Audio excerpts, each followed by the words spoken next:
The companies won't close down their schools, everything is happy. And we obviously we are better than them, because even in their best case, we can still do all of their benefits, right? But in their worst case, the reform is going to take ages. The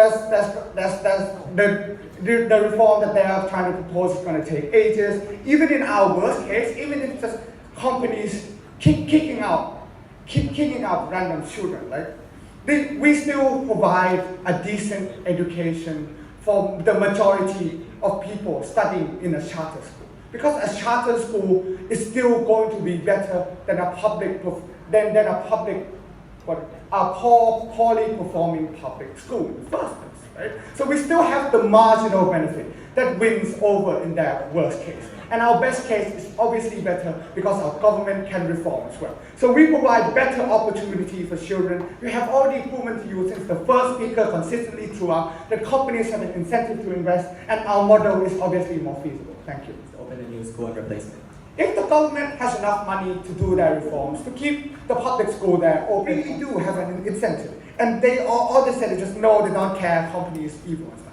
So the most important class point of today's debate, which side provides better opportunity for children at the end of the day? So we both agree that education is a right. But what is wrong really with companies opening up a school that already has state oversight, right? The companies can invest money. It's like another PR project that the company is going to do. It's like that the company has already been doing in the status quo, right? Why can't companies invest in something to help society? I don't understand the point coming from them, right? They just say that companies can just randomly kick out people, which we already said there's a reputation, so it won't happen. And all the harms have been saying that, it's going to close down. The charter school is going to close down. Then people will still have, and then the children will still have no place to study, right? But if that happens, the government will just open the public school back, right? Because if the companies just randomly shut down the charter schools, because by their statistics, right, 70% of charter schools are still open, right? It's 70% better education from what they're trying to propose, right? So the 30%, the government, if a school fails, the government is not just going to abandon, right? So we both agree that our government functions. So the government is just going to open up a public discriminatory policy. First of all, the second speaker haven't rebutted my second speaker at all on the point that the company has a reputation to make, right? What on their side seems to understand is that company monopolize these schools anyway, so there's no need for them to keep a reputation. That's obviously not true in a real world, right? Because, for example, for example in Thailand right now, when PDS opens a school, like a charter school, that they invest in, right? If the kids go there, they're not taught very, very well, obviously PTT will lose reputation because they are not doing their job properly. And what will happen is when the company loses reputation, people will just boycott the company stuff and go on to do different things. So my second speaker has already said there's going to be a reputation, and this point will take down that whole case, right? And also on how charter schools, there's still going to be government oversight anyways, right? I can't see how their government is magically going to reform, and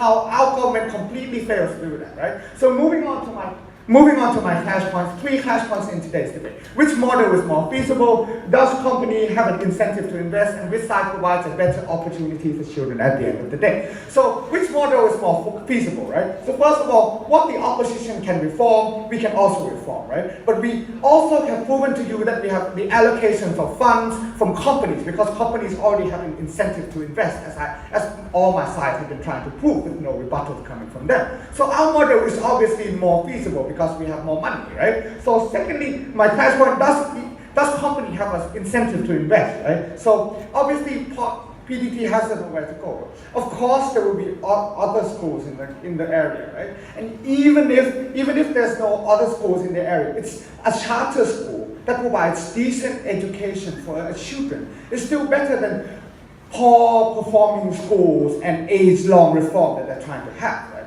So first of all, they still haven't provided a clear model on how they're going to do things, right? A clear differentiation from the status quo.